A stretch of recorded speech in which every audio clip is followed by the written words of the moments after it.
आपल्याला सर्वात जास्त अपेक्षा लागली ती आनंदाची, सुखाची, आणि सुख हे फक्त भगवंताच्या चरणारविंदाजवळच प्राप्त होतं. इतरत्र आपल्याला सुख नाही, दुःख देणारेच पाहायला मिळत आहेत. दिवसभर काबाड कष्ट करण्यासाठी जेव्हा आपण सुरुवात करतो, अगोदर मंदिरात जातो. मंदिरात का जातो? आपल्याला माहीत आहे दिवसभर काबाड कष्टामध्ये आपलं जीवन चिंताक्रांत दुःखामध्ये जाणार आहेत. परंतु एकदा का भगवंताचं दर्शन घेतलं, तेच भगवंताचं दर्शन, तेवढं तरी सुख आपल्या जीवनात पदरी पडावं म्हणून सकाळी आणि संध्याकाळी नित्यनेमाने आपण दर्शनासाठी जातो. भगवंताकडे याचना करतो, देवा सुख करता, म्हणतो ना, दुःख हरता, देवा आमच्या जीवनाचं दुःख हरून टाक आणि सुखाची प्राप्ती करून दे. आणि सर्व संत सांगतात, जर तुम्हाला भगवंताची प्राप्ती करून घ्यावयाची असेल, कोठे नका पाहो करा हरी कथा, तेथे अवचिता सापडेल. कुठेही भगवंताला शोधण्यासाठी धडपड करू नका. ज्या ठिकाणी कथा चालू आहेत ना, तिथे भगवंत 100% सापडल्याशिवाय राहत नाही. कारण का, कथा ही भगवंताला अत्यंत प्रिय आहेत. आवडे देवासी तो ऐका प्रकार. भगवंताची कथा भगवंताला अत्यंत आवडते. भगवंताला आवडते याचं सोडून द्या. आपलं जास्त वर्णन करणारा कोणीही जरी भेटला तरीही तो आपल्याला काय वाटतो? प्रिय वाटतो ना. महाराजांनी माझं नाव घेतलं, आता त्यांच्या कथेला जायलाच पाहिजे, त्यांच्या कीर्तनाला जायला. नाव घेतल्यात, सामान्य व्यक्तीचं नाव घेतलं तर जर एवढा परिणाम होतो, बरोबर आहे ना? सामान्य व्यक्तीचं नाव घेतलं तर एवढा परिणाम होत असेल, आणि भगवंताचं नाव जर नित्य घेतलं तर मग भगवंतावर का परिणाम होणार नाही? म्हणून त्या भगवंताच्या प्राप्तीसाठी आपल्याला काही नाही, फक्त पुन्हा पुन्हा तीच कथा श्रवण करावी. कृष्ण कहने से तर जाएगा, हो श्याम कहने से तर जाएगा, पर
पार भव से उतर जाएगा, पार भव से उतर जाएगा.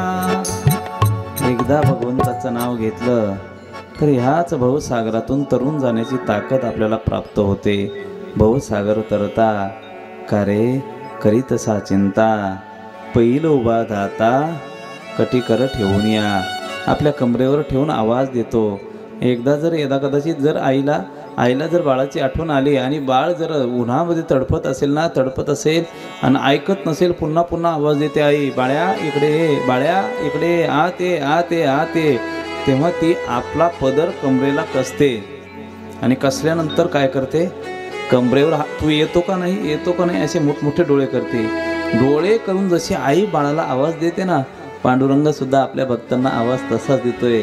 कमरेवर हात ठेवतो, येता का नाही, येता का नाही, येता का नाही. जर आपल्या भक्तांना दुःख होत असेल तर ते भगवंताला सहन होत नाही. बाकीचे देवतादी काहीतरी अपेक्षेने आपल्या भक्ताला बोलवतात, परंतु भगवंत अपेक्षा ठेवत नाही. कारण हृदय आईचं आहेत ना, आईचं हृदय आहेत ना. आई आपल्या बाळाकडनं कधी अपेक्षा ठेवते का? कदापि नाही. भगवंत भक्ताकडनं अपेक्षा ठेवत नाहीत. खट यावे नट यावे, खट नट यावे शुद्ध होऊन जावे, दौंडी पिटी भावे चोखा मेळा. काही नाही, या तुम्ही, या तुम्ही या. आणि आल्यानंतर एकच करा, करा हरिकथा, हरिकथा करा, भगवंताची कथा करा. तीच कथा तुमच्या जीवनातील व्यथा दूर केल्याशिवाय राहणार नाहीत. मनुष्याने चांगलं ऐकत राहावं, चांगलं श्रवण करत राहावं, चांगल्या गोष्टी पाहत राहाव्या, कानाने चांगलं ऐकावं, चांगल्या ठिकाणी जावं. या सगळ्या गोष्टी जेव्हा तुम्ही तुमच्या शरीराला लावाल तर त्या गोष्टी तुमचं जीवन पवित्र करण्यासाठी कारण ठरतात. जर चांगलं पाहिलं तर डोळे आपोआप चांगल्या गोष्टीकडे आपोआप धजत जातात. तुम्ही घ्या रे डोळे सुख, पहा विठोबाचे मुख. हे इंद्रिये यांना चांगलं वळण जेव्हा तुम्ही लावाल, इंद्रियांना वळण लागलं की मनाची सवय आपोआप मोडली जाते. मन आपोआप त्या रस्त्याला लागतं.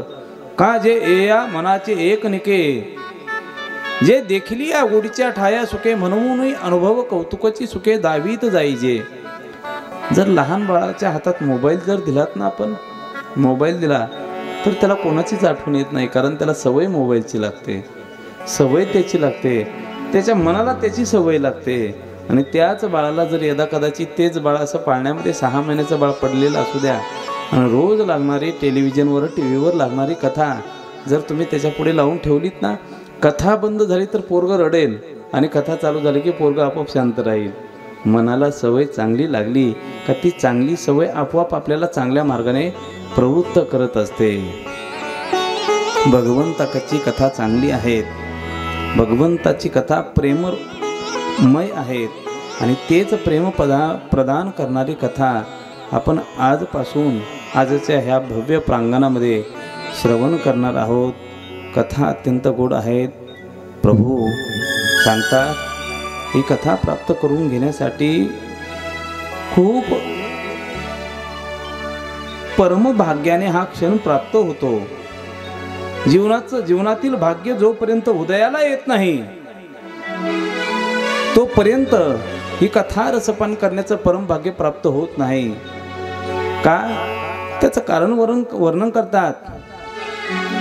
भाग्योदयेन बहुजन्म समर्जितेन सत्संग मंच लभते यदा पुरुषो यदा वै अज्ञान हेतु कृत मोह मंदांधकार नाशम विदाय हि तदोदयते विवेकः. काही गोष्टी मनुष्याच्या जीवनात भाग्याने प्राप्त होतात. जोपर्यंत ते भाग्य उदयाला येत नाही तोपर्यंत त्या गोष्टी प्राप्त होत नाही. जर भाग्यामध्ये प्रारब्धामध्ये दरिद्री जर असेल, ज्ञानोबराय सांगतात का, निदैवाच्या परिवरी लोह्या ऋतलिया आहाती शस्त्रवरी परी तेत वैसोनी उपवासू करी का दरिद्री जी आहे. गोड कथा सांगतात. जुनी मंडळी आपल्या घरी जर धन असेल, द्रव्य जर असेल तर ते बँकेमध्ये कधी ठेवत नव्हते.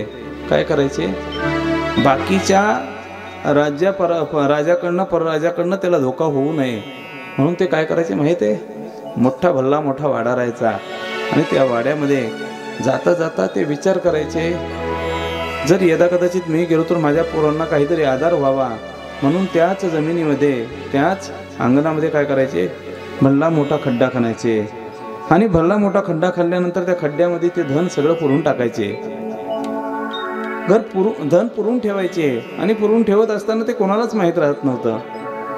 प्रारब्धवशामध्ये तीच व्यक्ती जेव्हा गतप्राण होते, गतप्राण झाल्यानंतर बाबांचं सगळं अंत्यविधी अंत्यक्रिया केली जाते आणि अंत्यक्रिया केल्यानंतर मुलं विचार करतात, आमच्या बाबांनी काहीच ठेवलं नाही, आई गेली बाबा गेले, कोणी नाही, आमच्याजवळ कोणी नाही, काही नाही. त्याच अंगणामध्ये येऊन तो बसतं आणि बसल्यानंतर डोक्याला हात लावून बसतं. आता सकाळी काय खायचं, संध्याकाळी काय खायचं, सकाळी काय खायचं, संध्याकाळी काय खायचं. कुठं बसतं ते, ज्या ठिकाणी धन पुरून ठेवलेलं आहे त्याच ठिकाणी. जर यदा कदाचित फक्त त्या धनाचा त्याच मातीचा पापुद्रा बाजूला काढला तर त्याच्याकडे एवढं धनसंचय आहेत की त्याला 7ही पिढ्या बसून खाता येतील एवढं धन प्राप्त होईल. परंतु काय करावं, धन माहीत नाहीत ना, दैव नाहीत ना. प्रारब्धवशामध्ये जर भाग्य उदयाला आले तर ते धनही प्राप्त होईल, परंतु जर प्रारब्धामध्ये नसेल तर ते धन असलेलं धन जवळच निघून गेल्याशिवाय राहणार नाही. कधी कधी परिस्थिती अशी निर्माण होते का धनाचा विषय सोडा, काही असे महाभाग आहेत जीवनामध्ये त्यांच्याकडे सगळे असतं परंतु त्यांचं स्वास्थ्य चांगलं नसतं, शरीर चांगलं नसतं. महाराज साखर कारखान्याचा चेअरमन आहे तो, परंतु साखरेकडे फक्त पाहत राहावं वाटतं, खाता येत नाही म्हणून पाहत राहावं वाटतं. का, शरीर स्वास्थ्य चांगलं नाहीत. कधी कधी सगळ्या गोष्टी असतात परंतु लग्नच होत नाही म्हणूनही रडताना कधी कधी पाहायला मिळतात. बरं लग्न झालं महाराज काहीतरी नारळ द्या ना, काहीतरी उपाय सांगा ना. 15 वर्ष झाले लग्नाला, काहीच पर्याय होत नाही, काहीच नाही म्हणे. झालं काय, काहीच नाही. संसारामध्ये ज्या गोष्टींची अपेक्षा आहे ती पूर्ण होत नाही म्हणे. काय, पुत्र संतान प्राप्ती नाहीत. म्हणजे सगळ्या गोष्टींचा विचार करत असताना कुठेतरी एका बाजूने तरी संसार फाटकाच पाहायला मिळतोय आपल्याला, कुठेतरी उणीव पाहायला मिळते. संपदा असेल तर ती संपदा उपभोगता येत नाहीत आणि ज्याला उपभोगता येते त्याच्याजवळ संपदा नसते. अशीच परिस्थिती पाहायला मिळते. कधी कधी अशी परिस्थिती निर्माण होते, काय खावं आणि ज्यांच्याकडे जास्त आहे त्यांना असं वाटतं काय खावं. अशा ह्या घटना घडत असताना आपल्याला आपल्या जीवनामध्ये जगद्गुरु तुकोबाराय सांगतात, भाग्य तरी नोहे धनपुत्र दारा निकट वास बरा संता पायी. आणि तीच शृंखला आपल्याला भागवतामध्ये सुद्धा पाहायला मिळते. भाग्योदयेन बहुजन्म समर्जितेन सत्संग मंच लभते. संतांची संगत अत्यंत गरजेची आहे. ज्या त्रिविध महत्त्वाच्या गोष्टी सांगितल्या त्याच्यापैकी जन्मसुद्धा अत्यंत महत्त्वाचा आहे. मानव जन्म प्राप्त होणं खूप महत्त्वाचं आहे. आपल्याला कळत नाही तो भाग निराळा का. आपल्याला मिळालेला देह किती मौल्यवान आहे. आपलं सौंदर्य भगवंताच्या कृपेने सगळं मिळालंय. आरशाकडे पाहत असताना आपण आरशाला धन्यवाद देतो, बरोबर आहे ना. का, मला एवढं चांगलं दाखवतोय तू, अरे मला चांगलं दाखवतोय परंतु तुला चांगलं करणारा त्याची आठवण तर कर. देवाला धन्यवाद दे ना बाबा. त्याच्या कृपेने जर तुला एवढं शरीर स्वास्थ्य चांगलं मिळालंय, तारुण्य मिळालंय, सौंदर्य मिळालं, या सगळ्या गोष्टी मिळाल्यात ना. जर ह्या सगळ्या गोष्टी त्याच्या कृपेने जर मिळालेल्या असतील तर त्याचे धन्यवाद करणं गरजेचं आहेत ना, त्याचं चिंतन करणं गरजेचं आहेत ना. ही भावना जेव्हा उजागर होईल, जागृत होईल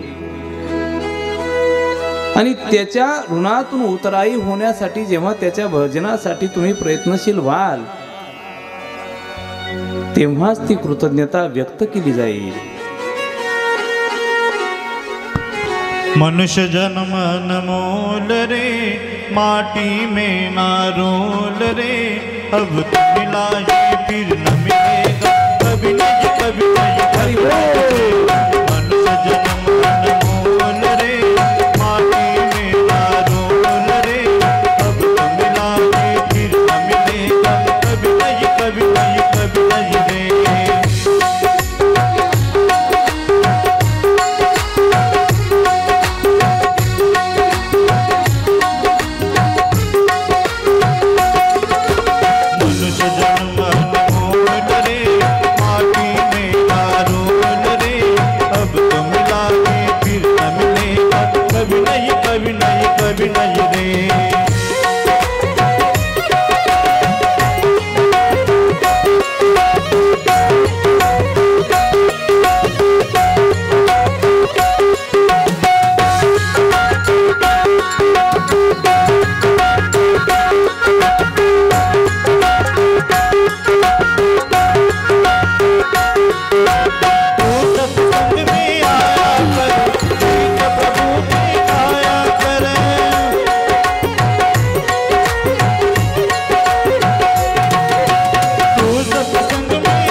मोल रे माटी में ना रोल रे अब मिला है फिर मिलेगा कभी नहीं रे मनुष्य जन्म अनमोल रे माटी में ना अब मिला है फिर मिलेगा कभी नहीं रे कभी नहीं रे कभी नहीं रे कभी नहीं कभी नहीं कभी नहीं रे मनुष्य जन्मान मोल रे माटी में ना रोल रे अब तो मिला है फिर न मिलेगा कभी नहीं कभी नहीं कभी नहीं रे कभी नहीं कभी नहीं कभी नहीं रे पुन्हा हाच देह मिळेल याची अपेक्षा धरू नका. जरी यदा कदाचित आपल्याला एवढं जरी लक्षात राहिलं तरी मला वाटतं चुकीचं पाऊल कधी पडणार नाही. आता मागुता येईल फेरा. आपल्या पाठीमागे या प्रजेची सेवा कोणी करायची. राजाच्या मनामध्ये एक चिंता खायला सुरुवात होते. जेव्हा 5वा गर्भ त्याच राणीच्या त्याच्या पोटामध्ये वाढायला सुरुवात होतो. गर्भवती असलेली तीच माता भगवंताचं चिंतन करते. भगवंताच्या चिंतनाचा परिपाक त्या बाळावर होतो. बाळ जन्माला येतंय आणि जन्माला आल्यानंतर जेव्हा ते पाळण्यामध्ये टाकलं जातं राजाला प्रजेची चिंता नाही, प्रजेचा परिपालक ज्या पाळण्यामध्ये पडलेला आहे त्याची चिंता आहे. आता त्याची चिंता आहे. हाही बाळ जर वनामध्ये निघून गेला तर माझ्या प्रजेचं पालन कोण करणार. म्हणून जेव्हा पाळण्यामध्ये बाळाला टाकलं जातं टाकल्यानंतर अंगाई गीत गायला जेव्हा तीच माता सुरुवात करते ना, नित्योसी शुद्धोसी निरंजनोसी संसार माया परिवर्जितोसी, हे शब्द ऐकल्याबरोबर परिणामतः राजा राणीच्या मुखावर हात ठेवतो. आता नाही म्हणे, आता हे शब्द काढू नको. जर हाही तुझ्या शब्दांनी ज्ञानी झाला आणि मुक्त होण्यासाठी प्रयत्न करण्यासाठी वनात जर निघून गेला माझ्या प्रजेचं पालन कोण करणार. शब्द पतिव्रता असल्यामुळे पतीचे शब्द शिरसावंदी मानून त्या ठिकाणी अंगाई गायली जाते. ज्ञानाचा उपदेश केला जात नाही. बाळ मोठा होतो, राज तिलक डोक्यावर चढवला जातो आणि राज तिलक राजगादी प्राप्त झाल्यानंतर सगळीकडे चर्चा होते. 4 भावंड मुक्त होण्यासाठी गेले, हा राज्यामध्ये अडकून पडलात, याचं कल्याण करण्यासाठी काहीच नाहीत. हीच चर्चा बाळाच्या कानापर्यंत जाते, राजाच्या कानापर्यंत जाते. हाच मुलगा जेव्हा राजगादीवर बसतोय, राजगादीवर बसल्यानंतर आई बाप आपल्या स्वतःच्या उद्धारासाठी वानप्रस्थ आश्रम स्वीकार करावा यासाठी वनामध्ये जाण्यासाठी निघतायत. तेव्हा कानावर आलेली चर्चा आईजवळ तो बाळ जातो आणि आईला विचारतो, आई मी राजा झालो ना, तुला आनंद वाटत नाही का. हो म्हणे बाळा, माझा बाळा राजा झाला, खूप आनंद वाटतोय.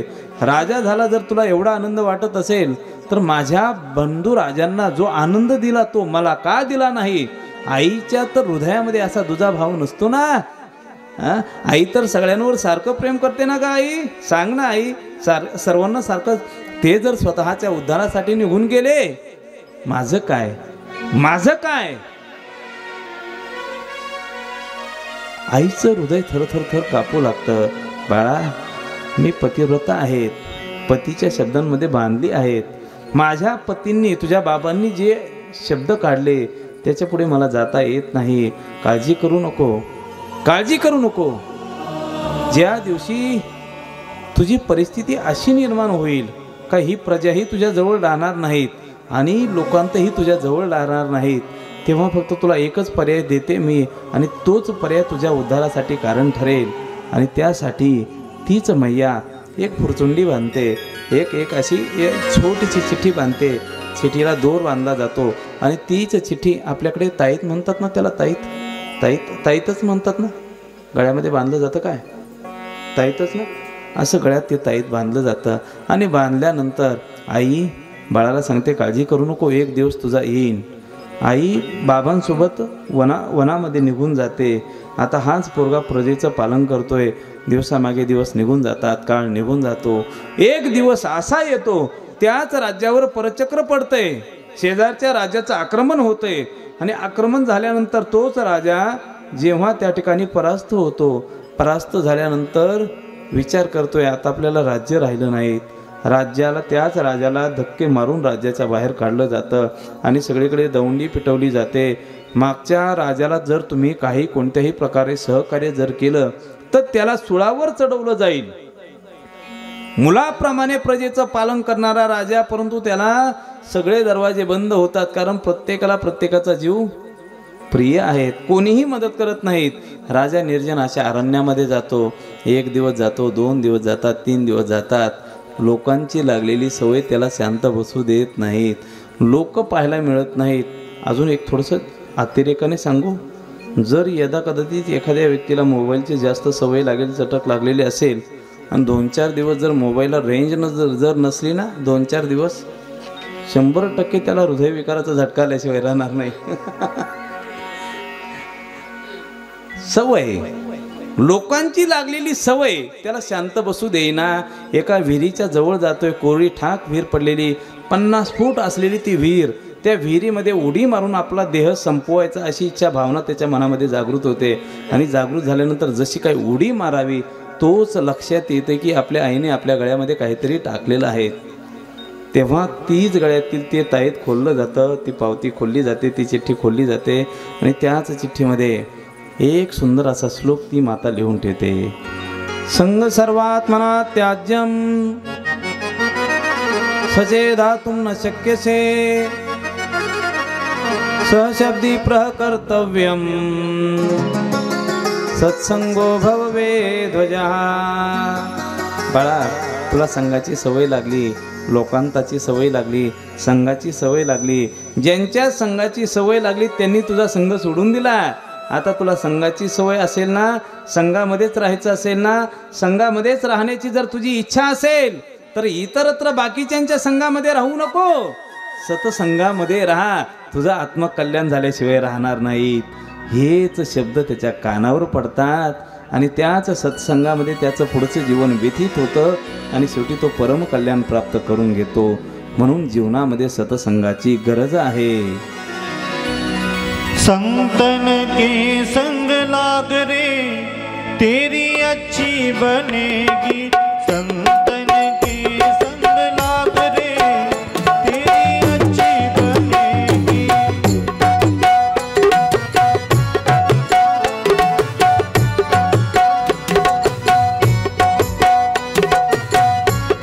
अरे वो संतन के संग लाग रे तेरी अच्छी बनेगी, संतन के संग लाग रे तेरी अच्छी बनेगी। अरे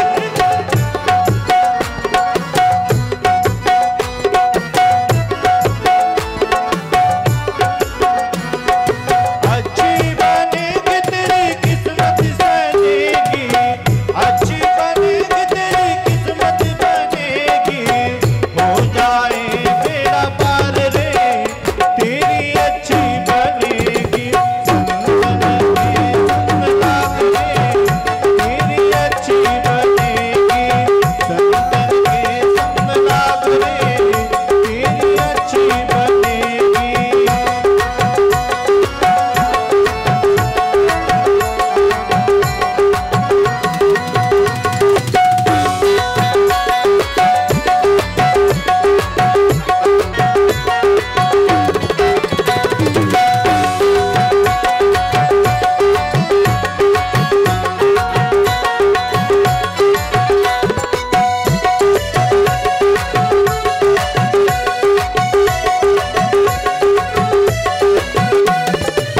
ध्रुव जी की बन गई प्रहलाद जी की बन गई, ध्रुव जी की बन गई प्रहलाद जी की बन गई, हरि सिमरन में लाग रे तेरी अच्छी बनेगी, संतन के संग लाग रे तेरी अच्छी बनेगी।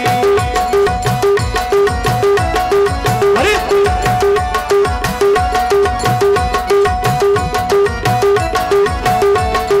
बड़े भाव के साथ जाइए।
बिहारी लाल की जय।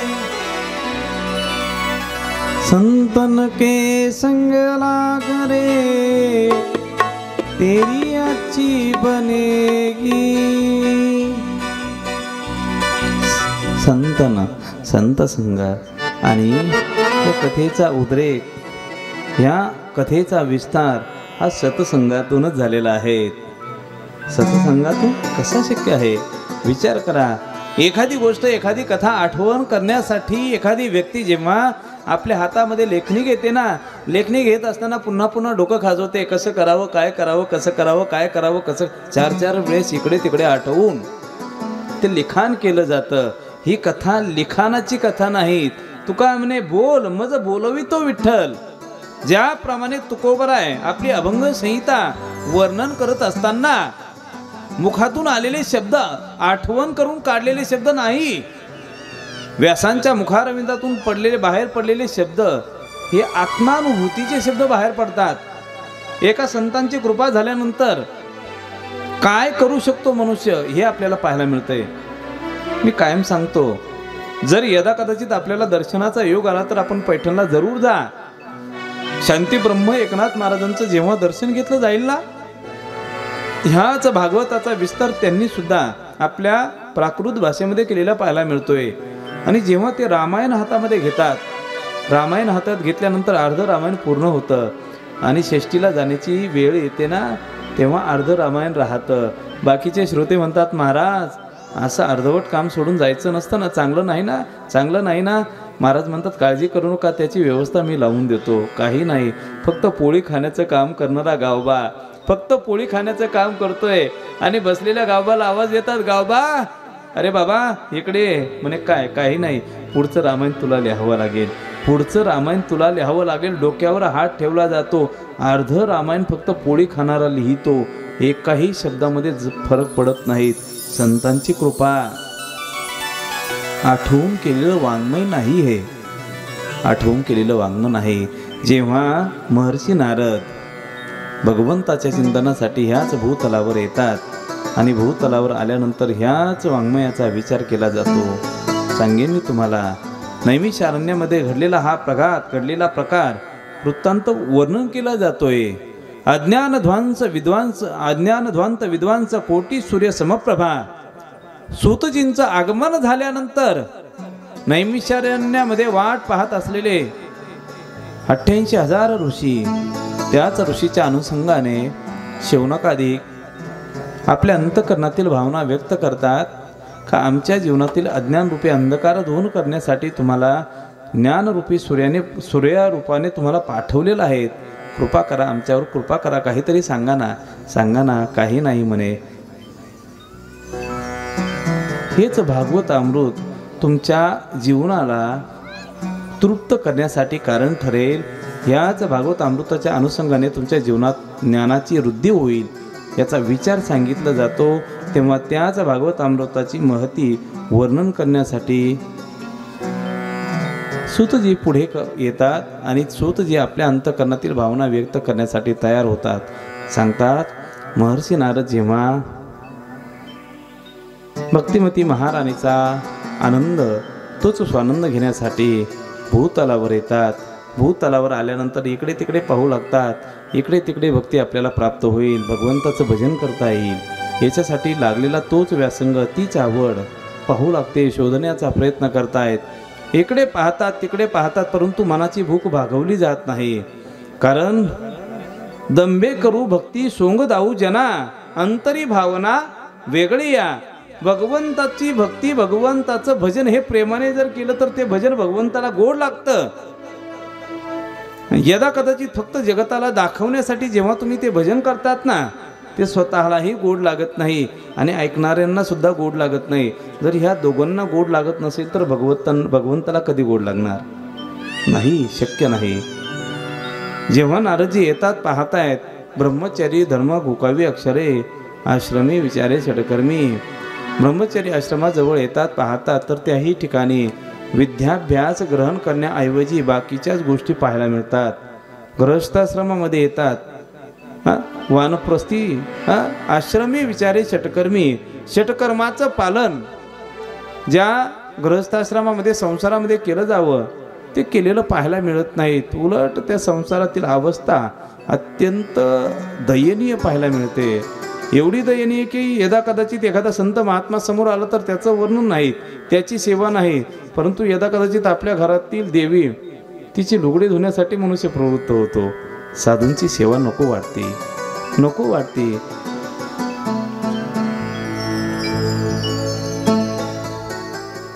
आई रे बेमान दुनिया आई रे, आई रे बेमान दुनिया आई रे, आई रे बेमान दुनिया आई रे, आई रे बेमान दुनिया आई रे। साधु संत को कोई नहीं माने, साधु संत को कोई नहीं माने, बिगड़े का बहुमान। आई रे बेमान दुनिया आई रे, आई रे बेमान दुनिया आई रे।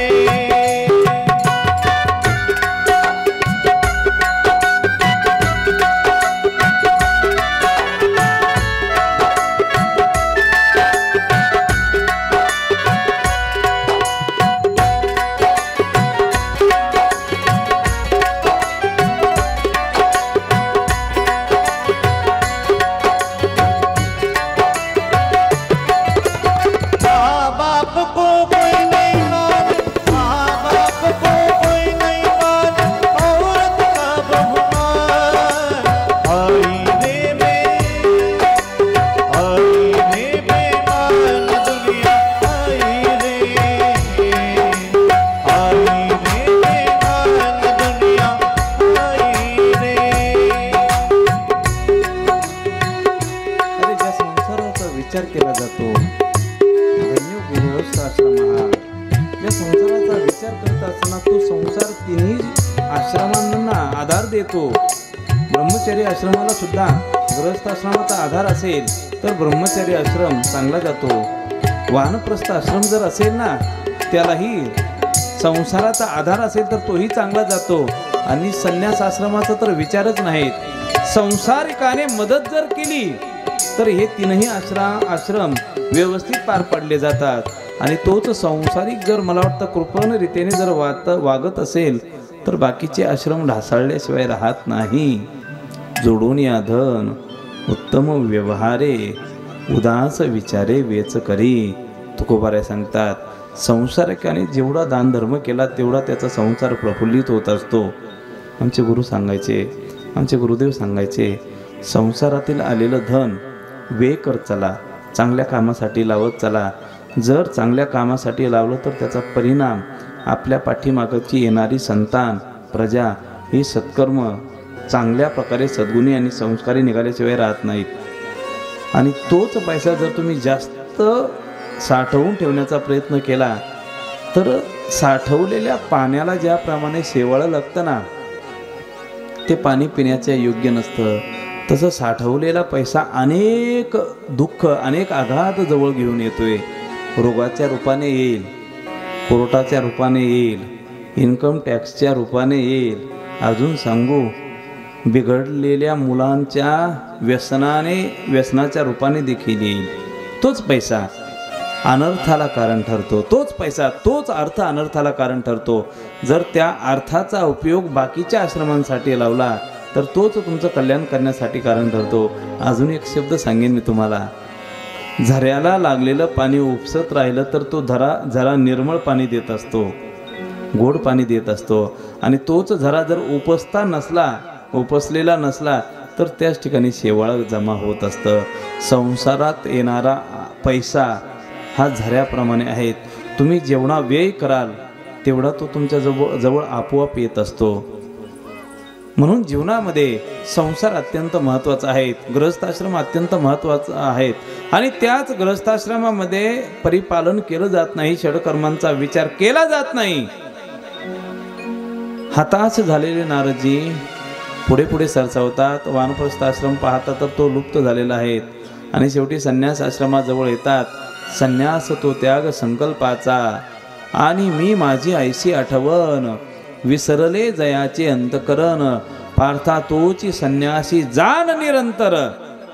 मीपणा सुद्धा ज्या ठिकाणी शिल्लक राहत नाही त्याला संन्यास आश्रम म्हणतात. म्हणून संन्यास आश्रमाची दीक्षा घेत असताना नामाभिधान केलं जातं. मागच्या नामाला तिलांजली दिली जाते आणि भगवंताच्या नावाशी त्याचं नातं जोडलं जातं. कारण तो त्या ठिकाणी नर न राहता नारायणाच्या रूपाने स्थित होतो. म्हणून जेव्हा संन्यास आश्रम स्वीकारला जातो तेव्हा देवाचं दर्शन जरीही त्यांनी घेतलं नाही त्याला दोष लागत नाहीत. सगळ्यांनी त्याचं दर्शन घ्यावं, कारण तो नारायणाच्या रूपाने असतो. संन्यास आश्रम, परंतु स्वतःची आठवण ठेवायची नाही, एवढा त्याग संन्यास आश्रमामध्ये असतो. आणि त्याच संन्यासाची जर अवस्था पाहिली तर स्वतःची आठवण तर आहेच, परंतु एवढा मोठा लावाजमा त्याच्याकडे पाहायला मिळतोय का. नारदजी विचार करता आहे तरी काय हे. म्हणून शेवटी मनामध्ये सहज एक भावना जागृत होते का आता इथं थांबण्यात अर्थ नाही, आता इथं थांबण्यात अर्थ नाही.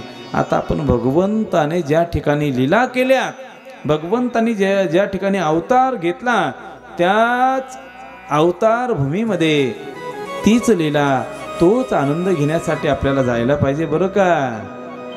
हरी रे मोजी लागे वृंदावन नीको,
इच्छा होती.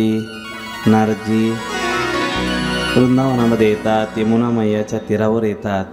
माणसाने रिकामं राहू नयेत, शरीराला आपल्या मनाला काहीतरी काम द्यावं, आपल्या मनाला काहीतरी कामात व्यस्त ठेवावं. कारण एक इंग्रजीमध्ये एक म्हण आहेत बरं का, empty mind is devil's workshop. त्या शब्दाचा अर्थ एक सांगतात, रिकामं असलेलं मन सैतानाची कार्यशाळा आहेत. जर आपलं मन रिकामं जर राहिलं ना, त्याला अनेक धंदे सुचत असतात, शांत बसत नाहीत. म्हणून त्याला रिकामं कधी ठेवायचं नाही. एक तर आपल्या संसारामध्ये व्यस्त ठेवावं, आपल्या कामामध्ये व्यस्त ठेवावं. नाही कामामध्ये व्यस्त ठेवता आलं तर रिकामं न ठेवता भगवंताच्या नामामध्ये व्यस्त ठेवावं, परंतु रिकामं ठेवू नये. अकाम सर्व कामो वा मोक्ष काम उदारधी, तीव्रेन भक्ति योगेन यजेत परमं परम. तरी झडझडूनी वैला निघ, ये भक्तीचे वाटे लाग, जया पावसी अव्यंग निजधाम माझे. भगवंताच्या प्राप्तीसाठी प्रयत्न करावे, काम करत राहावं. नाही संसारामध्ये काम तर भगवंताच्या प्राप्तीसाठी करावं. आणि जर भगवंताच्या प्राप्तीसाठी तुम्हाला प्रयत्न करायचे नसतील तर आपल्या कामामध्ये व्यस्त राहावं. तोच काम एक दिवस राम बनवल्याशिवाय राहत नाही. कामामध्ये काम, काही म्हणा राम राम जाईल भवश्रम, सुख होईल दुःखाचे. म्हणून जीवनामध्ये काम अत्यंत महत्त्वाचं आहे. रिकामं मन चांगलं नाहीत बरं का. भूताचं घर, शैतानाचं घर, शैतानाची कार्यशाळा आहे ती. आणि अशा मनाला रिकामं ठेवू नये म्हणून नारदजी वृंदावनामध्ये येतात आणि वृंदावनामध्ये भगवंताचं चिंतन करू लागतात. भगवंताच्या चिंतनामध्ये निमग्न आहेत. मुखातून शब्द बाहेर पडतात, नारायण नारायण. त्याच चिपळ्या आपल्या झंझावात झंकार ठोकतात. चिपळ्यांचा झंकार, विण्याची तीच तान, स्वर छेडले जातात आणि त्याच स्वरांच्या निनादामध्ये गोड असं भगवंताचं भजन चालू होतंय. नारायण नारायण. आपल्या मस्तीमध्ये नारदजी नृत्य करू लागतात, नाचू लागतात. एकट्याचं भजन अत्यंत गोड असतं बरं का. त्याला स्वर नसतो, त्याला ताल नसतो, काही नसतो. आपल्या स्वच्छंदामध्ये स्वानंद सुखाय रघुनाथ गाता, आपल्या मस्तीमध्ये कोणीही भजन पहा तुम्ही एकदा करून. घरात कोणी नसावं, घरामध्ये सगळे गेलेले असावे, कामाला गेलेले असावे. घरात कोणी नसताना फक्त घर बंद, दरवाजे बंद करून घ्यायचे. मस्त आपल्या मस्तीमध्ये राधे राधे, नारायण नारायण, ज्ञानोबराय, ज्ञानोबा तुकोबा यांचं भजन जर गायला सुरुवात केली ना, त्याच्यासारखा भजनाचा आनंद तुम्हाला कुठंच मिळणार नाहीत. एवढा गोड आनंद आहे. एकांतामधलं भजन अत्यंत गोड असतं. गुरुनानक गुरुजोग महाराजांचे पट्ट शिष्य मामासाहेब दांडेकर त्यांच्या जीवनातील घटना सांगायचे. SP कॉलेजला प्राध्यापक असताना जेव्हा ते मुलांना शिकवायचे आणि शिकवल्यानंतर गोड असं त्यांचे व्याख्यान, अध्यात्माची ठेवण मुलांना घडवण्यासाठी कारण ठरायचे. आणि जेव्हा ते सगळं कॉलेजचं काम उरकल्यानंतर, आटोपल्यानंतर आपल्या रूममध्ये येऊन बसायचे. बसल्यानंतर वातावरण पाहायचं, आता कोणी मुलं येणार नाहीत ना, मग दरवाजा बंद करायचा, खिडक्या बंद करायच्या आणि काहीच नाहीत. ज्ञानोबा तुकाराम, ज्ञानोबा तुकाराम, ज्ञानोबा तुकाराम. जर तुमचे हात वाजायला लागले तर त्यांच्या भजनामध्ये किती आनंद असेल. एकांताचं भजन खूप छंद, खूप वेगळा आनंद असतो. आमचे बाबा मला सांगायचे, जर तुम्हाला भजन शिकायचं असेल ना, फक्त म्हशी ओळखत असताना, जनावराकडे जात असताना कोणाला सोबत न्यायचं नाही, तिकडे गागत राहायचं, ओरडत राहायचं. कारण तुमचा स्वर चुकलेला सुद्धा कुणी सांगायला येणार नाहीत. तुमचा ताल चुकल्यानंतर सुद्धा तुम्हाला कुणी अडवायला येणार नाहीत. अरे बाबा स्वरात म्हण, अरे बाबा तालात म्हण, कोणीच नाही म्हणणार. सुखाय रघुनाथ गाथा. आपल्या मस्तीमध्ये केलेलं भजन ते वेगळाच आनंद देऊन जातोय. आणि तोच आनंद नारदजी आपल्या भजनामध्ये, आपल्या आनंदामध्ये वृंदावनाच्या तीरावर त्याच वाळवंटामध्ये घ्यायला सुरुवात करतात. श्रीमन्नारायण नारायण नारायण,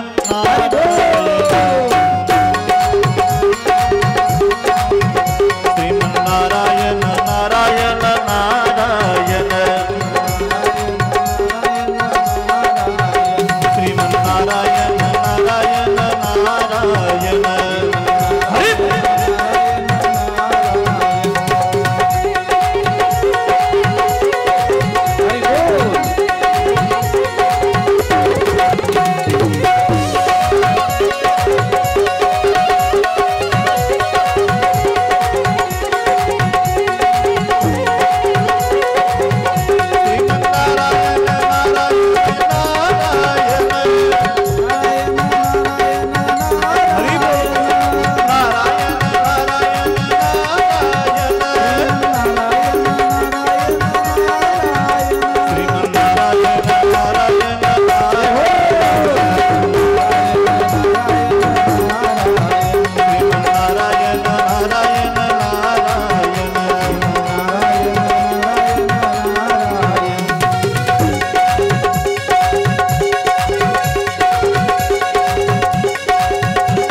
श्रीमन्नारायण नारायण नारायण श्रीमन्नारायण नारायण नारायण श्रीमन्नारायण नारायण नारायण श्रीमन्नारायण नारायण नारायण.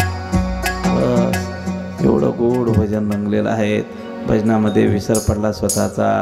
आठवण गेले भावाभाव.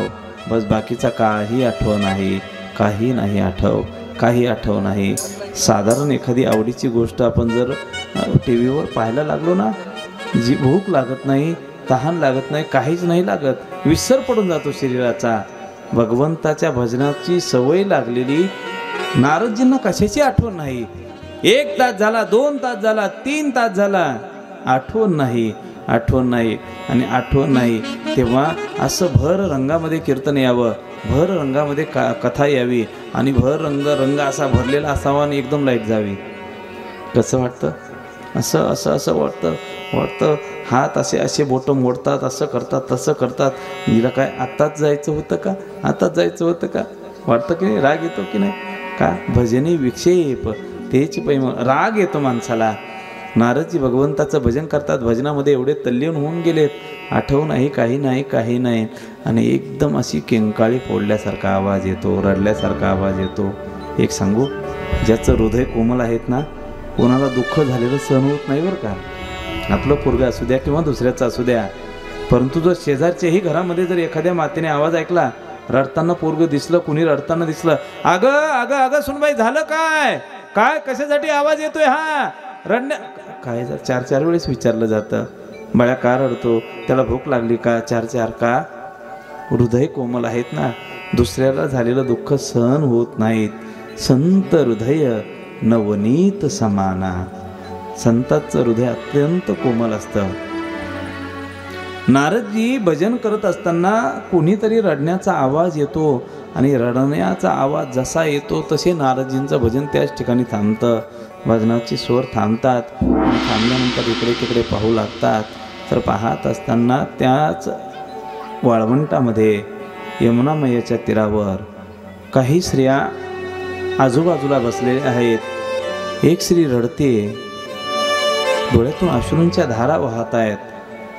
स्फुंद रडत असलेली ती स्त्री, आणि तिला समजावून सांगण्याचा प्रयत्न काही स्त्रिया करतात. का रडते म्हणून जेव्हा नारदजी पुढे येऊन पाहतायत, पावलं पुढे पाहतात, पुढे पडतात. अशी दुःखद घटना झाल्यानंतर आपलं मन राहवत नाहीत, आपलं शरीर थांबत नाहीत, आपले पावलं थांबत नाहीत. पुढे पावलं सरसावतात, पुढे पावलं पडायला सुरुवात होतात. आणि पुढे पावलं पडत असताना परिणामतः नारदजी असे वर टाचा करून डोकावून पाहतात. झालं काय? काय झालं काय? काय झालेलं असावं? एक तरुण स्त्री, तिच्या मांडीवर 2 वृद्ध पुरुष पडलेले पाहायला मिळत आहेत. आणि वृद्ध पुरुष पाहिल्यानंतर सहजच भावना जागृत होते. झालं काय? काय झालं? मूर्छित अवस्थेत पडलेले, त्यांना उठवण्यासाठी ती तरुणी प्रयत्न करते. विचारावं नेमकं झालं काय? अरे 15-16 वर्षाची मुलगी तिच्या मांडीवर, वृद्ध साधारण 70-75 वर्षाचे 2 म्हातारे पडलेले पाहिल्यानंतर सहज त्या दया येते. काय झालं का? कुणीतरी गेलेलं असावं, मूर्छित अवस्थेत कुणीतरी, काहीतरी अघटित घटना घडलेली असावी.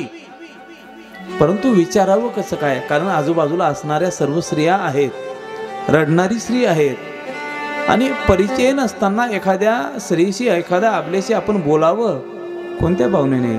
गैरसमज होऊ शकतोय, विचार केला जातो. आणि शेवटी नाईलाजास्तव नारदांचे पाय पाठीमागे सरसावतात आणि मागे जाऊ लागतात. नारदजी जसे तोंड फिरवतात आणि तोंड फिरवल्यानंतर एकदम शब्द कानावर पडतात. भो भो साधु क्षणं तिष्ठ मच्चिंतामपि नाशय दर्शनं तव यस्यात् पुनर्भव दर्शनम. ज्यांनी तुमचं दर्शन घेतलं त्यांना पुन्हा जन्माला येण्याची गरज पडली नाही. साधू बाबा थांबा ना. अहो आमच्या जीवनातील चिंता दूर करा ना देवा, आमच्या जीवनातील चिंता दूर करा. पाठीमागून कोणीतरी स्त्री आवाज देते म्हणून पाहिलं जातं. पाठीमागे तोंड करतात, पाहतात पाठीमागे, जसं मान फिरवली जाते, विचार पाहिलं जातं, जी रडणारी स्त्री होती ना तीच आवाज देते, थांबा साधू बाबा, थांबा थांबा थांबा. म्हटल्यानंतर विचारलं जातं, काय बाई कशासाठी रडता तुम्ही, काय झालं, काही नाही म्हणे. माझ्या मांडीवर जे 2 पुरुष आहेत ना हे माझे मुलं आहेत, गतप्राण झालेत, गतप्राण झाल्याच्या अवस्थेमध्ये आहेत, मूर्छित अवस्थेत पडलेले आहेत आणि वाचतील की नाही मला शाश्वती वाटत नाही. त्यांना नवचेतना यावी ही अपेक्षा अंतःकरणात आहेत, म्हणून त्यांना उठवण्यासाठी मी खूप प्रयत्न करते, परंतु ते जागे होत नाही. त्याचं दुःख वाटतंय बाबा, साधू बाबा, महात्माजी, नारायण मुनी डोक्याला हात लावतात. मांडीवर पडलेले 70-75 असलेले आणि जिच्या मांडीवर आहेत तिचं वय फक्त अवघं 16. असं कधी घडतं का? 75 वर्षाचा म्हातारा, 16 वर्षाची आई, कसं शक्य आहेत? काहीतरी वेगळंच प्रकरण असावं ही गोष्ट नारदजींच्या लक्षात येते आणि विचारलं जातं, तुम्ही कोण आहात? अहम भक्ती रीती ख्याता, माझं नाव भक्ती आहेत आणि माझ्या मांडीवर पडलेले माझे 2 पुत्र आहेत ना त्यांचं नाव ज्ञान आणि वैराग्य आहेत. माझ्या मांडीवर तेव्हा लक्षात येतं हे प्रकरण थोडंसं गुह्य प्रकरण आहेत. साध्या भाषेत जी गोष्ट कळत नाही ती भाषा कोड्यात्मक भाषा असते, लक्षात घ्या.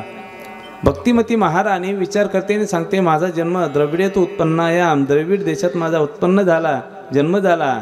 कर्नाटकामध्ये मी मोठी झाले, महाराष्ट्रामध्ये आल्यानंतर मला कुठे मान मिळाला, कुठे उपेक्षा झाली आणि पुढे मी गुजरात प्रांतामध्ये जेव्हा गेले त्या ठिकाणी मला वृद्धावस्था प्राप्त झाली. ज्ञान आणि वैराग्य यांना तारुण्य प्राप्त झालं. माझी वृद्धावस्था निघून जावी यासाठी मी भगवंताचं अवतरण ज्या ठिकाणी झालं अशा यमुना मातेच्या तीरावर आले. मला नवीन तारुण्य पुन्हा प्राप्त झालं, पूर्वावस्था प्राप्त झाली, परंतु माझ्या ज्ञानाचा आणि माझ्या वैराग्याचा स्वीकार कोणीही करायला तयार नाही. त्यांना पुन्हा पूर्व अवस्था प्राप्त व्हावी म्हणून भगवंताला मी याचना करते. आता इथंही राहावं असं मला वाटत नाही, ही भूमीसुद्धा त्यागून कुठेतरी दूर निघून जावं ही अपेक्षा अंतःकरणातील जेव्हा भक्तिमती महाराणी व्यक्त करते तेव्हा मात्र नारदजी सांगतात, थांबा थोडं थांबा, कारण भक्तिमती महाराणीवर भगवंताचं सगळ्यात जास्त प्रेम आहे आणि त्या प्रेमाला डावरून जर तुम्ही दूर जात असाल तर त्याचा परिणाम चांगला होणार नाही. म्हणून भक्तिमती महाराणीला समजावून सांगितलं जातं, वेदांचा पाठ केला जातो, सगळ्या गोष्टींचा विचार करत सगळ्या साधनांचा त्या ठिकाणी केला जातो. सगळ्या साधनांचा विचार करत असताना सर्व शास्त्रांचे सार ज्याला गीता म्हणतात त्या गीतेचा पाठ देखील पुन्हा केला जातो. गीता पाठैर मुहुर्मुहु पुन्हा केला जातो आणि गीतेचा तोच पाठ ऐकल्यानंतर त्यांना नवचेतना प्राप्त होते. थोडीशी नवचेतना प्राप्त होते, थोडेसे हालायला सुरुवात करतात. एखादी गोळी अशी असते, येथे एखादं औषध असं असतं, पार मरणासन्न अवस्थेला पडलेल्या एखाद्या व्यक्तीला जर पाजलं तर ते जेव्हा हालायला सुरुवात करतं ना बरं वाटतं बरं का, औषधाचा परिणाम व्हायला लागला. जेव्हा गीतेचा पाठ केल्यानंतर थोडीशी हालचाल चालू व्हायला लागली तेव्हा भक्तिमती महाराणीला वाटतं बरं झालं. गीता पाठ जोपर्यंत चालू आहे तोपर्यंत बरं, आणि गीता पाठ संपला तर परत जशी आहे तशीच अवस्था. एक खाज नावाची एक वस्तू आहे, एक आजार आहे तो रोग व्याधी, अंगाला खाज येते ना, असे चट्टे पडतात आणि चट्टे पडल्यानंतर काय असतं, डॉक्टरकडे मनुष्य जातो. डॉक्टर काय करतात, मलम देतात, काही गोळ्या देतात, टॅबलेट देतात, हे महिन्याचं औषध घ्या आराम पडेल. 1 दिवस घेतला, 2 दिवस घेतला, 3 दिवस घेतला की लगेच आराम पडतो. आराम पडला की ते डागही निघून जातात, खाजही येत नाहीत. औषध महिनाभराचं घ्यायला सांगितल्यामुळे महिनाभर औषध घेतलं तर बरं वाटतं. महिना झाला आणि 1 दिवस झाला औषधं बंद पडले का परत तो चट्टा जसाची तसाच दिसतो आणि परत खाज यायला सुरुवात होते. म्हणजे औषध जोपर्यंत चालू आहे तोपर्यंत आराम वाटतो आणि औषधं बंद झाली की परत तो रोग जसा परिणाम दाखवायला सुरुवात करतो ना, त्याचप्रमाणे गीता पाठ जोपर्यंत चालू आहे तोपर्यंत थोडीशी हालचाल सुरुवात होते. एकदा का गीता पाठ बंद झाला का परत ते मूर्छित अवस्थेमध्ये पडायचे. करावं काय करावं. काळजी करू नका, काळजी करू नका, मी काहीतरी पर्याय शोधतो. म्हणून नारदजी तोच पर्याय शोधण्यासाठी इकडे तिकडे दरमजर करत भटकंती करू लागतात. पुढे पुढे पावलं पडतात आणि पुढे पुढे पावलं जसे पडायला सुरुवात होतात विचारलं जातं, कोणीतरी सांगा ना, कोणीतरी याच्यावर पर्याय सांगा ना, उपाय सांगा ना. जो पर्याय नारदांना माहीत नाही, बाकीचे काय पर्याय सांगणार, बाकीच्यांकडे काय भेटणार, काहीच भेटू शकत नाही. कोणीतरी सांगा सांगा सांगा म्हणून फक्त निमित्त काढून नारदांच्या प्रश्नाचं उत्तर देण्यासाठी सगळे मागे मागे सरसावतात. आणि शेवटी नारदजी बद्रिकाश्रमाजवळ येतात. बद्रिकाश्रमाजवळ आल्यानंतर शेवटचा विचार करतात. खिन्न अवस्थेमध्ये बसतात. एकदम चिंताक्रांत अवस्थेमध्ये बसलेले नारदजी विचार करतात, करावं काय, करावं काय आणि करावं काय. त्याच बद्रिकाश्रमाच्या जवळ सनकादिक मार्गक्रमण करत करत करत येतात. ज्याचा चेहरा पाहिल्यानंतर जीवनातील सगळी चिंता नाहीशी होते असे असणारे नारदजी तेच आज चिंताक्रांत अवस्थेमध्ये पाहिल्यानंतर मात्र सनकादिकांना सुद्धा आश्चर्याचा झटका बसतो. विचार केला जातो, आता करावं काय, करावं काय. नारदजींना विचारलं जातं, काय झालं सांगा ना, काय झालं सांगा ना. सगळा घडलेला वृत्तांत सांगितला जातो आणि सगळा घडलेला वृत्तांत सांगितल्यानंतर नारदजींना फक्त एकच सांगितलं जातं, श्रीमद भागवत कथेचं रसपान करण्यासाठी तुम्ही प्रवृत्त करा. त्याचा परिणाम त्यांना पूर्व अवस्था प्राप्त झाल्याशिवाय राहणार नाहीत. तीच श्रीमद भागवत कथा ज्ञान, वैराग्य, भक्तिमती महाराणी यांना रसपान करण्यासाठी प्रवृत्त केली जाते. प्रश्न इथे विचारला जातो, सगळ्या गोष्टींचा विचार करून वेदांत वाक्येषु सगळ्या गोष्टींचा विचार केला जातो. गीता पाठैर मोहर सगळ्या गोष्टींचा विचार करून सुद्धा ज्ञान आणि वैराग्याला पूर्व अवस्था प्राप्त झाली नाही. ते ज्ञान वैराग्य भागवताने कसे काय प्राप्त होईल, कारण भागवत त्याच्यामध्ये सम्मिलित झालेलं आहेत ना. असं असताना सुद्धा कसं शक्य आहेत, त्याच्यासाठी दृष्टांत देतात. आपल्या शेतामध्ये एखादं झाड असतं, आंब्याचं झाड असतं. आंब्याला कोणते फळं लागतात, आंब्याला जांभळाचे येतात ना फळं, असे बारीक बारीक जांभळं येतात ना. आंब्याला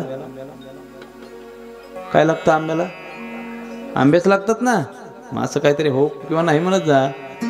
आंब्याला आंबे असे येतात आणि आल्याबरोबर ती किती गोड गोड लागतात, हो गोड गोड लागतात ना आंबे. हा बघा, असा एवढा आंबा झाला, असा तो फोडायचा. असा फोडला, मधून कसा हिरवागार असतो ना, हिरवागार आंबा असा फोडायचा, त्याच्यावर असं थोडंसं मीठ टाकायचं. मीठ टाकलं का ती अशी फोड घ्यायची, फोड अशी वर आणायची. अशी वर आणायची, वर वर वर वर वर आ. सगळ्यांचे आ व्हायला लागले. पाणी सुटलं की नाही तोंडाला, आंबट लागले की नाही. आंबा न खाता फक्त वर्णन केलं तरी आंबट लागतो. तोच आंबा जेव्हा पिकतो ना, पिकल्यानंतर काय त्याच्यातून आपल्याला प्राप्त होतो, गोड गोड असा रस प्राप्त होतो की नाही. त्याला काय आंब्याचा रस. भर उन्हाळ्यात तो आंब्याचा रस प्राप्त होतो. आंब्याच्या रसामध्ये गोडवा असतो की नाही. आता मी तुम्हाला प्रश्न विचारेल, त्याच आंब्याच्या वृक्षापासून आपल्याला गोड गोड असा आंब्याचा रस प्राप्त झाला. यदा कदाचित कधी तुम्ही विचार केला नाही की असा विचार करायला पाहिजे ना. जो रस आंब्याच्या फळापासून प्राप्त झाला, कधी एखादी साल काढून त्याची साल अशी काढायची किंवा त्याचे 2-4 पानं तोडायचे, तोंडामध्ये टाकायचे, तोच गोड रस सुद्धा प्राप्त होऊ शकतो की नाही आपल्याला, होतो. आंब्याचा गोड रस चाखण्यासाठी आपल्याला कशाचं फळ खावं लागतं, आंब्याचं फळच खावं लागतं, तेही पिकलेलं खावं लागतं. सगळं शास्त्र, सगळ्या शास्त्रांचा विचार जर केला तर तो आंब्याचा एक वृक्ष आहे आणि त्याला लागलेलं असं गोंडस गोड फळं म्हणजेच श्रीमद भागवत कथामृत आहेत. बाकीच्या पुराणांना पुराण म्हटलं जातं, परंतु हे एकमेव असं आहेत का श्रीमद भागवत महापुराण म्हटलं जातं, कारण ते रसमय रसाने भरलेलं आहेत, अत्यंत मधुर आहेत, अत्यंत माधुर्यपूर्व असल्यामुळे ते आपल्या जीवनाची मधुरता वाढवतं. असं मधुर फळ जर यदा कदाचित ज्ञान आणि वैराग्याला चाखण्यासाठी जर तुम्ही दिलं तर त्यांची पूर्व अवस्था परत आल्याशिवाय राहणार नाहीत, असं गोड चिंतन सांगितलं जातं. महर्षी नारद भक्तिमती महाराणीला पाचारण करतात. ज्ञान आणि वैराग्याला पाचारण करतात आणि पाचारण केल्यानंतर तीच भक्तिमती महाराणी त्याच कथेचा विचार करण्यासाठी वाळवंटामध्ये जमते आणि वाळवंटामध्ये आल्यानंतर कथेचं आयोजन होणार आहेत असं अनेक साधू संतांना जेव्हा कळतंय तर ते वाळवंट जणू काय फुलून निघतं. सगळीकडे संत समुदायाची दाटी होते, कथा श्रवण करण्यासाठी दाटी होते, त्याच सत्संगासाठी दाटी होते आणि दाटी झाल्यानंतर परिणामता कथेचा दिवस उजाडतोय. इकडे तिकडे पाहाल तर सगळा संत समुदाय गोळा झालेला आहे आणि अशाच परिस्थितीमध्ये कथेला आरंभ होतो. गोड अशी कथा सुरुवात होते आणि भगवंताची दिव्य लीला, दिव्य चरित्र, दिव्य आविष्कार, भगवंताने घेतलेले अवतार, त्या सगळ्या अवतारांची मीमांसा आणि भगवंताने जे गोड चरित्र वृंदावनामध्ये केलेलं आहेत ना त्याच चरित्राला आरंभ होतो. पहिला दिवस पार पाडतो, दुसरा दिवस, तिसरा, चौथा, पाचवा, सहावा आणि सातवा दिवस जसा उजाडतोय, उजाडल्याबरोबर मूर्छित पडलेले तेच दोन वृद्ध, एक त्यांना पूर्व अवस्था तारुण्य प्राप्त होतं आणि तारुण्य प्राप्त झाल्यानंतर दिव्य असं शरीर प्राप्त झाल्यानंतर त्याच यज्ञ मंडपामध्ये ते नृत्य करू लागतात. भक्तिमती महाराणी सुद्धा नृत्य करू लागते. सगळं संतू समुदाय नृत्य करायला सुरुवात करतोय. भजनाच्या निनादामध्ये सगळं वाळवंट असं फुलून निघतंय. एवढा आनंद, एवढा आनंद, एवढा आनंद त्या ठिकाणी वर्षाव करताना दिसतोय. परिणामतः एकच भजनाचा निनाद, एकच छंद, एकाच शब्दामध्ये, एकाच भजनाच्या निनादामध्ये सगळं वाळवंट फुलवून निघतंय आणि शेवटी महर्षी नारदांना भक्तिमती महाराणी प्रश्न विचारते, सगळ्यांच्या दाटीमध्ये मला बसण्यासाठी जागाच शिल्लक राहिली नाही. आता मी थांबू तरी कुठे, मी बसू तरी कुठे, माझं स्थान कुठं आहे? तेव्हा नारदजी सांगतात, निरंतरम मुनी मानतो अस्मी. निरंतर तुम्ही आता जे ही कथा श्रवण करतायत त्यांच्या हृदयाच्या ठिकाणी अवस्थित होऊन राहा, स्थानापन्न होऊन राहात. हे शब्द काढल्यानंतर विचारलं जातं, भक्ती करत असलेले भक्त, श्रवण करत असलेले त्यांच्या हृदयात जाऊन का बसायचं? त्याचं एकमेव कारण, भगवंताची भक्ती जे करतात त्यांच्या हृदयामध्ये भगवंत वास्तव्य करतो, त्यांच्या हृदयामध्ये भगवंत जाऊन बसतो. आणि पतिव्रता स्त्री ही पती शोभतच शोभा देते. नाहीतर भांडण झालं की बॅग भरले की असं घडू नये. पतिव्रता ही आपल्या पती समवेत राहते आणि भक्तिमती महाराणी जर आपल्या पतीची सेवा, आपल्या आराध्याची सेवा करण्यासाठी प्रवृत्त होत असेल तर भगवंताची सेवा करण्यासाठी मुनी मानतो अस्मी. साधूच्या हृदयामध्ये, श्रवण करणाऱ्याच्या हृदयामध्ये तुम्ही जाऊन बसावं असं ह्या ठिकाणी गोड चिंतन येते. ज्ञान वैराग्याला पूर्व अवस्था प्राप्त होते. भक्तिमती महाराणी एवढी आनंदामध्ये, एवढी आनंदात नृत्य करू लागते आणि तीच भक्तिमती महाराणी तिचा विचार करत असताना सांगितलं जातंय, पुढे भक्तीने धरिले हाती, मागे ज्ञान वैराग्य धर्म येती, स्थिर केली जी याचे फळे होती, सिद्ध आणूनी लावली पंथिका. असा भक्तीचा विचार, ज्ञान आणि वैराग्याचा विचार ह्या ठिकाणी केला जातो. ज्ञान आणि वैराग्याचा विचार करत असताना गोड असं चिंतन, त्याच चिंतनामध्ये या ठिकाणी याच कथेचा, याच महात्म्याचा विचार या ठिकाणी केला जातो आणि नारदजी गोड असं त्याच भजनाचं चिंतन करू लागतात. विचारलं जातं, महर्षी नारदजी गोड असं चिंतन आहे, गोड असं चिंतन तुम्ही सांगतात. प्रश्न असा उद्भवतो का भक्ती, ज्ञान आणि वैराग्य हे अध्यात्माचेच अंग आहे, परंतु काय सागरामध्ये, समुद्रामध्ये पाऊस पडला तर ते काय पिण्याच्याही योग्यतेचं नाही आणि शेतीच्याही उपयुक्ततेचं नाही. उपयोग काय? सागरामध्ये, समुद्रामध्ये पाऊस पडून उपयोगाचा नाहीत. त्या पावसाचं पाणी जर यदा कदाचित सुपीक अशा जमिनीमध्ये पडलं तर काहीतरी अंकुरित होईल. ज्ञान, वैराग्य, भक्ती हे अध्यात्माचेच अंग आहेत. त्यांचा उत्कर्ष झाला, त्यांचा उद्धार झाला, याच्यात विशेष काय आहेत असं काहीतरी सांगा.